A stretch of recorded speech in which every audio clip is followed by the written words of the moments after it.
What is going on, everybody? Bobby Fi and Eric Sheetsaber. We're going to be talking through today's morning slate. I know we have the first look in there, but it's actually just going to we'll do live later at 5:30 Eastern for the main slate. We'll do FanDuel and DraftKings as the FanDuel morning slate is I think just two games and like no tournaments of any consequence. Didn't play much yesterday. Wasn't a huge day. Did not do well. Didn't do terrible. Just was like one of those little nothing days. Got off to an incredible start in golf, and then somehow it's all falling apart this morning. Oh, really? And we'll see. I mean, there's a long ways, but Sheets, how are you? How did you do? How was yesterday? And then we'll get into today. Yeah, not so great yesterday. Ready to just get after today. We need the A's to sweep the Rockies in our Survivor. I know. Do you want to do me a favor? Do you want to listen?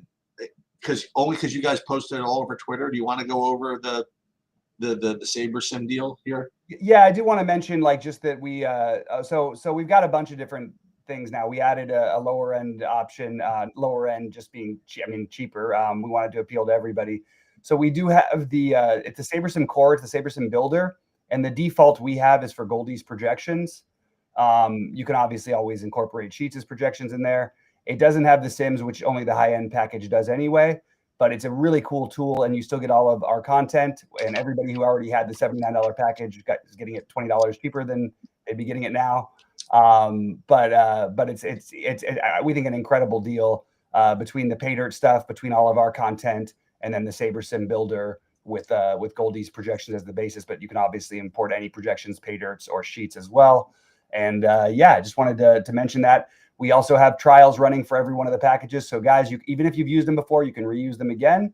And because we have changed our offering. And as I said, we're redesigning a new site, should be up in the next month or two. But everything is there on the current site. It just may not be like as smooth or as pretty as it's going to be. So I just want to get into that real quick. Question, how much is the free trial if you guys have for the 5,000 lineup? It's not a free trial. But for the ultimate package, it's $18.99 for 3 days, I believe. Is it $18.99 or $15.99? You could double. It's on our membership page either way. I know we were changing it, messing around with a few things, but yeah. So that's where we're at. So I did want to mention that, and then we will. With that said, I think we can get into the slate. Yeah, we have a couple of possible weather issues in the later window that we probably should at least address. Now, Colorado, oddly, it's supposed to snow. But the thing is, Colorado, they always play. They play, right? They always play. But I mean, it's as far as Colorado goes, though, probably the worst hitting conditions you could have in Colorado. Yeah, that's what I'm saying. Yeah, you've got 15-mile-an-hour winds blowing in from center, and it's in the 30s with potential snow. I like a pitcher in that game, so I think we'll get into that. And then the other one is the Pirates is not the greatest weather either. Roth has it as he expects it to play, but it's it's definitely going to rain.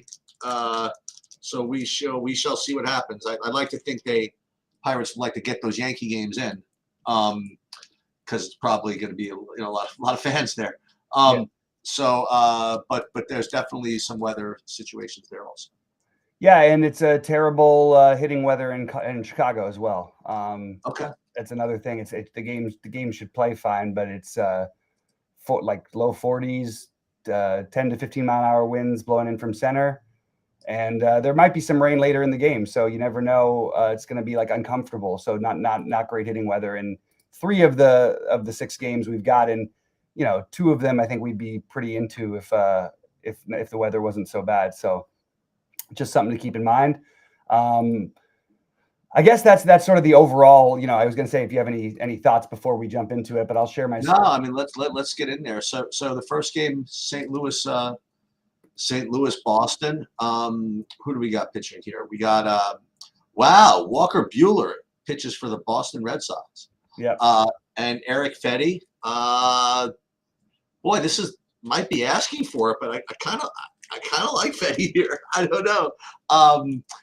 Maybe just because he's low owned or something like that. But in my first run, I'm getting some of this. It's not exactly the park you want to play in, but I don't know what else to say. I mean, he doesn't really project all that great. Let me just even look at why I've even been getting to him.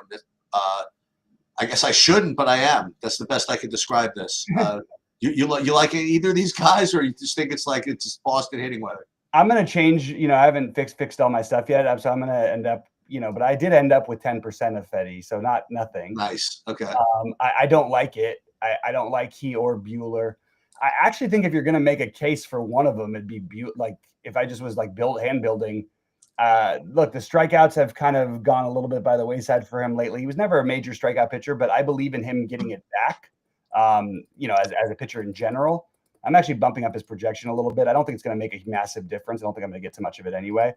And these are my two top stacks on the board. It's in Boston. It's going to be pretty well owned, I think. But look, it's decent hitting weather. It's 65 degrees. I mean, decent, slate relatively, with winds blowing out to right. So I'm interested in this game from a stacking perspective, and this is my bet to have the highest total of this morning slate. So I think that's what I'm going to probably end up on, even though it's fairly popular. It's just there's other spots that I think are going to get too much ownership that I'll just be well overweight this one and forget my current exposures because I'm going to rerun things in a little bit. But that's what I got in my first build. I think I'm going to end up with even more of this game, which is kind of annoying because everybody's basically, double-digit owned, but pretty much everybody, not absolutely everybody. But it is what it is. And I do like the stacks. And I think that, and again, I don't want to play Bueller, but if you were talking about a low-owned guy that's going to be that has some upside, I think I might pick Bueller ahead of Fetty. I think there's a little too much remembering the Walker Bueller from the last year and a half, and they've had an off season. He had a bad first start. I'm not going to chalk it all up to nothing. Hey, look, the Dodgers trusted him enough to close, even after all that horrible season, one of the worst seasons ever. The pitcher who was even on an MLB roster, they trusted him to close out the World Series. So there is some belief that maybe he can get something back, and I'm not overly threatened by St. Louis, but overall, it is the best hitting spot for me on the slate. What are you getting to bats wise? Yeah, I'm not really getting there. Again, I'm getting a little bit contrarian with my play today, and I'm really not getting to the Boston and St. Louis. Yeah, and the question from Michael asking is Jorge Polanco on the slate. That game that they haven't released their lineup yet. At least they hadn't as of when we went on. So I wouldn't look at anything whether he's playing or not until I know whether he's playing or not. All right, San Diego in Chicago, as I mentioned, terrible hitting weather here. I did bump. I think that. So I don't think Saberson bumped it up the right amount. I think you and Goldie are more on the right track in terms of this projection for Imanaga. And I think Vasquez has enough upside because of, just how bad the hitting weather is. However, the thing that I would say is that both of these are really good offenses that don't strike out very much. So it's a little tricky. And with the high ownership on Imanaga, I'm currently finding myself under on Imanaga, over on Vasquez at the moment. But I still have, 21% in Imanaga. I think I'm going to end up closer to 30. It just is a little nerve-wracking to take a lefty versus San Diego. That's no picnic. Remember, San Diego, the Dodgers are undefeated, and everybody's talking about it. San Diego's undefeated too. So it's these are the two best. I mean, in my opinion, the Dodgers and Padres are the two best teams in baseball. Unfortunately, we're in the same division. We'll have to probably play in some wild card stupid thing at the end of the year. But yeah, so that's, I mean, and I don't have it in me to play any of these bats. I'm considering, if the offenses weren't so good, I probably would just X them out. But instead, I'll stick with my 3 to 5% that I'm getting probably. Where are you at here? Yeah, I kind of looking at this game as one of those where, respect for the Cubs pitcher, but like you said, respect for the hitters also on the other side. So I'm probably gonna try to stay away from Imanaga. I'm not gonna have zero of him. Sure. But I'll probably have market weight or something like that, which is what, 30%, something like that. Yeah. So that's where I'm getting from him. I'm not playing any, not any of the 6% Vasquez right now. I guess if I had to take either of the hitting, just for leverage, it would probably be San Diego. But not, they're not going to be my top stack even for leverage. So I'm probably getting, again, sort of market weight Padres, probably some market weight Cubs pitcher. Yeah.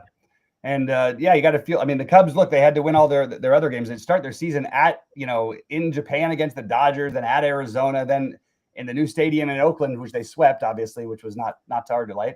But then they go to play the Padres. It just feels like some of these teams, everybody's like making a big deal that the Braves are 0-7. Well, they've played the Padres and Dodgers. Like, what do you expect to happen? But this is a tough start to the season for the Cubs. If they can come out of this I think the Cubs have a really good team this year, actually. So big on them for the season. But yeah, I can't do the hitting in these horrible conditions. The only thing that's tempting me is that no one else is doing it either. Yep. All right. Toronto and Minnesota. Gaussman has the highest K expected rate on the slate. I also think the Mets make for a really interesting contrarian stack. And actually, I don't even think it's necessarily, let's see how contrarian. They're expensive, so it's hard to get to them. Yeah, you're not getting much ownership, and I am getting to them. So I'm forcing in some of the Mets personally. And look, if you want to talk about another low-owned pitcher that you should throw in the mix, I think Tyler McGill qualifies. I don't think it's like an exciting play, but it's a guy who's I'm probably going to be above the 5 or 6% that he's owned. I think he'll be higher than that, to be honest. But I'll probably end up with like around 10% of them. But mostly, I like the bats in this game is my second favorite, actually my third favorite spot on the slate, but especially on the Mets side. I think the Mets against Gaussman at low ownership.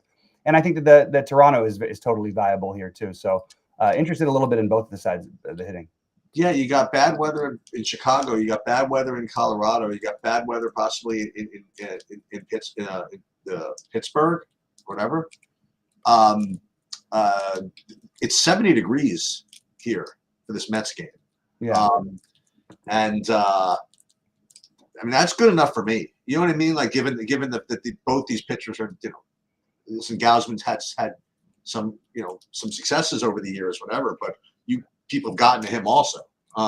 So I agree with you. I like both sides of the hitting here. I like both Toronto and the Mets. I have the Mets currently, I mean, if I stopped it right now, as almost tied for like the top overall stack for me. And I have Toronto like pretty close. So I like both these teams. Yeah, and it's I mean, I feel like it's a legit four-pronger. I consider McGill. I mean, look, there's not that many guys on this slate who are a little cheaper, and maybe I only own 10% of them, but I do think he's interesting a little bit. All right, now we get over to the A's in Colorado. I will probably have a lot more than I do right now. I really like Bido as a pitching option. And I don't care that it's in Colorado. I also like the A's in general this season offensively. They've let me down so far, but I am not, it's 39 again, 30s, potential snow, winds blowing in from center field, 15 miles an hour. I'm surprised they already did drop this total. I think it opened at like 10.5 and it's now down to 9, I believe. I wouldn't be shocked if it dropped lower. And I am going to try to be off of all of this hitting. So I think I capped the stacks at 5% each for Colorado and the A's just because it's a small slate. If it was a big slate, I think I would just X them out. But that's the way I'm treating this right now. I don't want to play these guys in this weather. Well, I'll see that and I'll raise you one. How about Ryan Feltner? Okay. Yeah, so I currently have both these pitchers pretty highly owned. I have 15% of Bido, whatever. I currently have 32% of Ryan Feltner.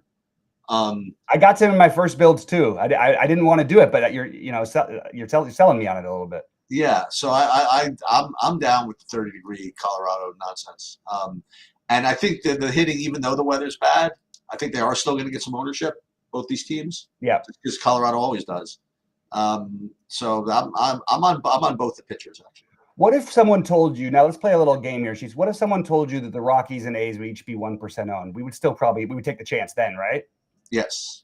Okay. I just think even with the bad hitting weather, like it's still, you could still take the chances in Colorado. It's like the 10 to 15 mile an hour winds that blow in or whatever, which it's not the same as, I mean, it is cold too. Yeah, it's still ball's still getting to the gaps. Exactly. And the ball is still going to carry better there. So it's not like, it basically like, maybe you argue that it plays more like closer to an average park at probably even better than an average park, even with the wind. The more I'm thinking about, the more this Red Sox environment's pretty good. You know, so far we've had four games, 2 total fishinesses, and two pretty decent ones. So. Yep, absolutely. Or you could always get the weird like delay for 4 hours, and then by then the wind's blowing the other direction. That's kind of true. Those things always happen, and I'm just like it steams me. It happened the other day with that St. Louis game that I was fading, and then St. Louis, the weather changed in like the 5th inning, and I'm not saying that's why they scored 11 runs in the last 3 innings, but it probably didn't hurt. Yep. All right. So here's my interesting take. Now there is some weather concerns about this game. I didn't do it in my first build, but if we're gonna say all these pitchers, and you take the Yankees out of Yankee Stadium, and we've seen Mitch Keller look like one of the best pitchers in baseball, we've seen Mitch Keller look below average. I think there's upside for him, and there are strikeouts in this Yankee lineup. Look, the torpedo bat only works when you make contact. I think Mitch Keller is an interesting tournament dart, and I think Max Fried is reasonably good chalk. That's where I'm at. Yeah, I thought that I was getting similar. Yeah, I am. I'm whatever, 10% Keller, so maybe I'm a little bit less than you. I have market weight right now on Fried, that being about 30%, I guess. Like you said, he same as always. He always seems like pretty safe, you know. Yeah. Pirates, they get some bats though. It's not that they're an easy matchup. No. But I do like both the pitching here, and I have this feeling you're supposed to play Yankees also. I don't have too much of them. I have like 10, 15%. But Keller, listen, he has looked really, really good, but he's still just Mitch Keller, you know what I mean? So currently not really getting there, but if I eventually rerun this stuff or late swap and get more Yankees, I won't be upset about it. Yeah, I think that there's something to the Keller idea here against. It just feels kind of interesting. I don't like. I'm gonna take what it gives me with the hitting in this game. I'm not really trying to take a massive stand, and I'll wait for the weather a little bit later to decide on what I want to do there. Because, and I'm going to be able to do that because I think my most overexposed game, or whatever the game I'll have the most exposure to, will be this Seattle San Francisco game. And by the way, why are there 2 Luis Castillos on the same team? I don't understand this. They're both pitchers on the same team. Like, it's very strange how we have 2 Max Muncies born on the same day who aren't related. We have 2 Luis Castillos who start for the Mariners. And they're both right-handed, and it's just confusing. Like, I think there should be, Trump should do an executive order. You can't have 2 guys in the same name. He very well may. You never know. You never know with that guy.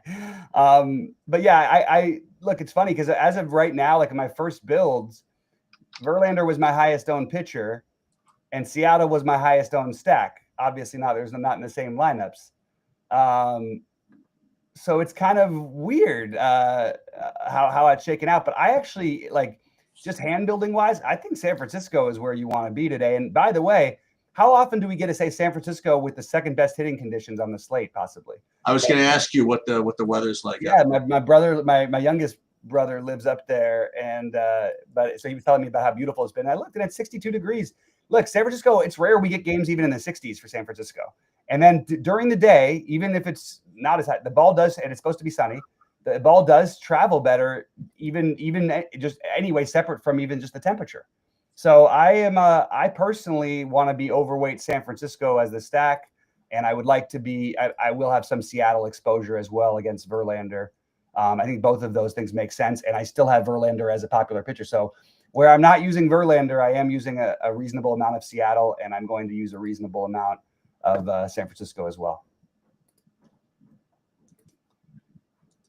Yeah. So just to kind Oh, I was to sum up. I was about to agree with you. Yeah, I currently have Seattle as my number one stack as well. Although on the other hand, though, I am not getting too much Verlander. I'm getting just about like 10% of him. Okay. So but I am definitely getting a lot of Seattle, and I'm a little concerned. I mean, I might just boost myself some more San Francisco because I'm not getting as much of that as I think I should. I mean, again, you have three good weather games, and three fishy ones, honestly. And like you said, San Francisco, you don't get these guys in these situations all too often. As usual, though, you have to worry, I guess, about the San Francisco pinch hit risk. Is there right? We don't have a lineup yet, so we have to keep an eye on that. Again, do you know of anybody that you'd be more concerned about getting pinch hit for? When a lefty comes in. The lineup just came out for Seattle. Oh, for Seattle, okay. Oh well, San Francisco's been out for a little while. Sorry, but theirs is there is nothing I'm going to put a concern. I mean, those are things that I think about on bigger slates. On smaller slates, I don't worry about it quite as much unless the guys get like super popular. And so there's always going to be two guys. It's usually Lamont and Wade is the first one to go, but it really depends on where you are at in the order. And I'm just double checking to make sure it was pretty much what we projected. I think it was. Let me just make sure. SaberSim, where is my SaberSim? Oh yeah, here they are. All the starters are in there now. Okay. Yeah. So and everybody we projected in. So Seattle, perfect. So that's good. I'll tell you something funny, by the way. Are you done wrapping up? I have something. No. I was going to answer Eric Johnson's question, but then I'll just do it. What about how much A's? Oh no, he can't play the A's tonight because it's right, exactly. So he was saying thoughts about the Mets versus Gaussman. Yeah, we mentioned that we both have interest in that as well. And I don't think you could take just the Soto sample size as a reason to do it, but I do like the Mets at low ownership in reasonable hitting conditions compared to the slate. And I have interest in Gaussman as well. I think that she said the same comment earlier. And that Ramos, by the way, King of Smack, Ramos is legit. Helio Ramos can play for San Francisco. He's really good. Look at all these viewers, guys. Get the likes in there. We appreciate it. And remember, check out these packages. You could do the trials if you're not interested in putting up all the money right away. We're literally charging $20 more than SaberSim, and it's got all the pay dirt DFS content, all of mine and Sheets, all of Sheets' projections, Goldie's projections, all of my content, all of Brandon Cruz's, Adam Perry, Rody's playbook. It's a really good package. So I hope you guys take a look. Anyway, Sheets, sorry, please tell me your story. So I was in the city yesterday, and I did with Ashley and Matt came too and whatever, and I did bring my lap guts that I wanted to play. So, and I hadn't used the that laptop in a little while since I was in Arizona, I guess. And so I fired it up, and I had like a little time, so I wanted to see what the NBA slate looked like. It was an hour before lock, and it was kind of weird. I mean, why am I playing an hour before lock? But I looked, and like all of the freaking starters were announced at 6 o'clock, and I'm like, how is that possible, right? I know. So wait. Yeah, I know. Yeah. So I see all green by everything at 6 o'clock, and then I'm like, oh, okay. So I could do this, fire this. So I put projections, I loaded it up there, and I fired it, and then it said mismatch CSV or something. What are you talking about? And I kept on trying to figure out what was going on. It turns out that what I was looking at from SaberSim was the last slate that I saved, which was like back from like 10 days ago. So that's why I said all the starters. Because I was looking at the wrong players. So that's funny because when I went live, there was more than usual though. Really? That's so funny. Yeah, it's kind of funny. Yeah. And for what it's worth, I just want to point something out about DFS strategy, especially as it comes to smaller slates. Just throwing something out here. No stacks won yesterday. Nobody who stacked 5-man won anything. It was a 3-game slate. Don't get me wrong. Oh, right. But by the way, though, like even if you try to play 3 gamers on SaberSim, so I am not going to be this loyal to those situations. I think you can pick certain spots where things are a little different, and I actually think I think on 3 gamers, 4 gamers or less, I would say that I think there's actually some value in trying to lower. This is me again. I don't have the math to back it up, but I do think that there is, especially because it's just getting different. So that part I know is for sure different. To try to maybe mix in some more 4-2-2s or 3-3-2s or something like that, or not even just worry about anything, including hitters against your own pitcher when you're playing on 3 gamers. I think 4 games is where I feel the most comfortable at trying not to actively trying not to get. So you would do it with 3 games.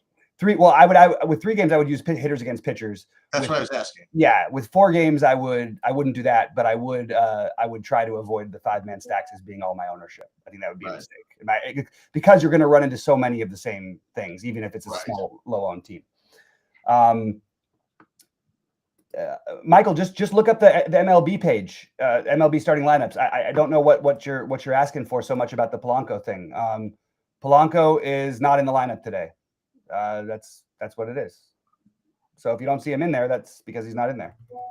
In fact, yeah, I don't even know why. He's not there. It must be because he had a good start to the season. Is it? Here's another question from Eric Johnson. Is it question to go that he's all in on Mitch Keller and his B-Day narrative? I like Mitch Keller. I'm not so sure the B-Day narrative, but maybe if he's cruising, he gets an extra at 82 pitches. They let him come out for an extra inning. I can see something like that happening. The which narrative? Mitch Keller it's his birthday. I didn't know it was his birthday. Baseball narratives are always tricky, but with pitchers, occasionally there's some merit to some of them. You see certain times where they'll do some things. Anyway, so God, I hate Oberg right now. What is he doing in my lineups? It's always like with the Carson Young as being my low owned play, and he's like T4, T3 or whatever, and he's 0.4% owned, and then I end up, of course, with the stupid Oberg destroying all the Carson Young lineups. What is the cut line going to be? -2? I think it's going to end up at -1. I'd be surprised if it doesn't.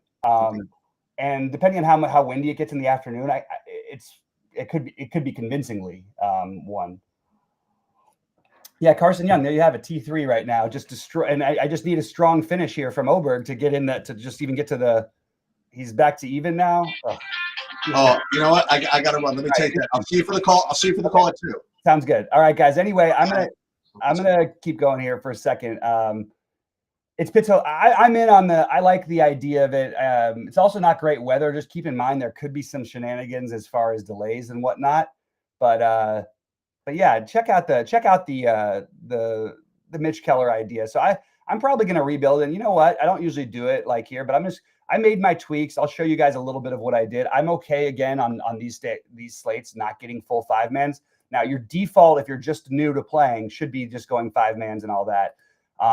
I did put some min exposures on some offenses, and let me just make sure I have some Seattle as well.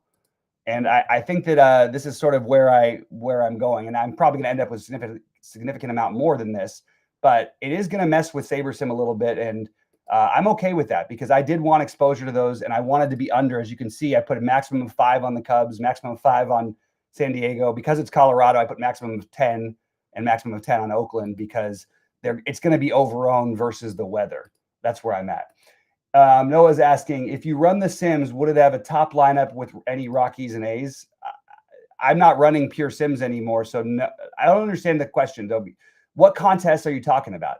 That's what the Sims are running. You know what I mean? The contest Sims are running based on specific contests. So my guess is they would almost never come up with 2 chalky teams hitting in the worst conditions of the day.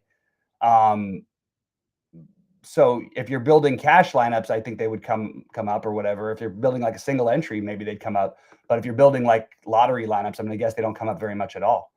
All right, so that's where I ended up for right now.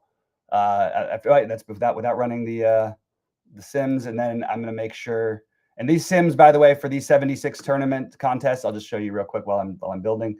This is what I'm doing: 1 in the home run, 50 in the relay, 20 in the 20 entry max, and then just 1 in like the 121, the 250.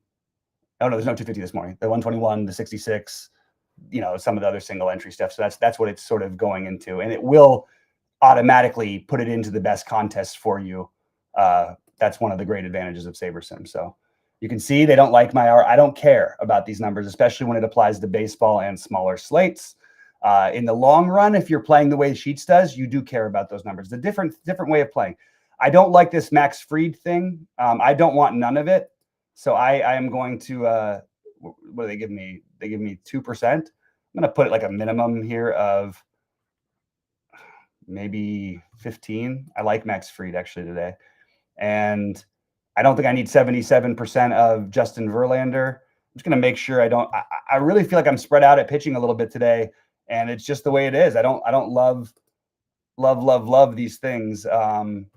You got good pitchers against good teams, and I don't really want to go crazy with it. Verlander's the most obvious. Maybe I go to 60 on him if I have to, but I don't really even feel great about that, to be honest with you. So I'm going to make some little hand tweaks here, and let's see what we get. And we got to do the Keller. We're going to make sure we definitely have over the field on Keller. The perception of the Yankees is one thing, but remember, they do strike out. There are strikeouts in that lineup. So just keep that in mind. And then the torpedo bat only works as well if you're making contact. Also, probably a little, it's a big park downgrade to go play in Pittsburgh versus San Francisco versus New York. So I'm going to rebuild now and go from there. Good luck, Eric. As in, would any of my top line? No, the question doesn't make any sense. I'm telling you, they're running contests. You didn't tell me what contest you're playing, so I don't know how to answer that question. There's no way for me to buy a package. That's all I can say, because I can't answer a question that doesn't have a specific question. They're running for each contest, so I don't know what contest you're playing. What's the favorite stack in the 3-man? 220 man, 3 entry 220 man contest. I like San Francisco. I like Boston and St. Louis would be my 3 favorites. I kind of think the Mets are interesting too, but I'd play that in larger field probably. Believe in the St. Louis 6-7-8 cheap stack against. Yep, I'm in on that King of Smack. Totally in on the St. Louis bottom of the order. Totally in on any sort of St. Louis today. And then after this, I'm going to get out of here. I always hand build my own big buy-in, so I'm going to do that. But we're going to run one last and see what we are getting and make sure it makes some sense to us. We've given a lot to think about, because I made a lot of tweaks today on this little slate, and I did a lot of it based on this extreme weather we've got in Colorado and Chicago especially, and we do have some concerns in the Pittsburgh New York game as well. So. Kind of, don't be shocked if you don't get a full 9 in there. I think you'll get some in, but I don't know you'll get the full 9 just based on the weather forecasts I've been reading. Let's see.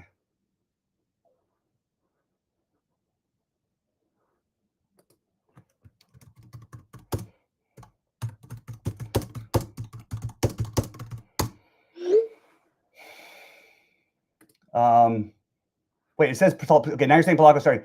So, and these shows don't come on to get on. I don't know why it didn't show Polanco. Where is it? What am I missing? Oh, that's the problem. We get the wrong. What is happening? I'm confused about the Polanco thing. Let me just double check my starting lineups page here, because I'm just very lost. Because if he's starting, why is he not being? So is he not? He's not in the player pool today. I think he's not in the player pool. I don't know why. Let me just try to go to a manual lineup. Okay, let's go to DraftKings lobby, like the lineups. Here we go. Let's just see. Don't worry about these guys being in or out. I'm about to change everything. So why is Polanco? Yeah, he's not in the player pool. Okay, I'm sorry for my answer then. Polanco is just not in the player pool for some reason today. Wow, big mishap by DraftKings. I don't know what that's about. That's just a mistake. And it's not like we're talking about a guy who just randomly got called up. That's very weird. When I won the Millie, did I hand build or use this? I did a combination. I edited. I used it everything between things. I played 40 lineups in the Millionaire Maker, the $25, and the one thing I changed was I wanted the Washington offense with the Washington defense just to get different. And Washington defense, of course, came through in a major way, and that seemed to be the nuts. But I used a combination, and I used Sheets and Goldie's projections. I really would encourage anybody to join us. I mean, look what Sheets. This guy is just like winning 100,000 plus every month. Like, it's like nothing. He's going to pass my million up pretty soon. Yeah, that you can't play Polanco. That's the fact, because he's not in the player pool. So, all right. So with the latest run, this is where I'm at. It actually makes a little more sense. Let's go to pitching, and let's see so look at that. Mitch Keller as my highest owned pitcher. Let's take a little gamble. Now I can always pivot because the game starts later, so I can pivot over here if the lineups are doing better.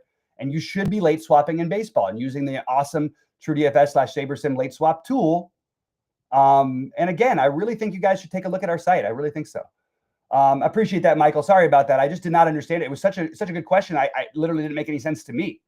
So I was just baffled on that one. I could not figure it out. I thought I'd be getting a little more Bido here. Okay. I'm okay with I'm okay with most of this, but I'm going to tweak it, update our users on exactly what I do every day. I'll show exactly what I do to all of our subscribers. I will not do it on air like I am doing right now, but we will be live again later at 5:30 Eastern time for the 6:45 Eastern time slate. Good luck to you all. Hopefully you have a great year and really good to see you all.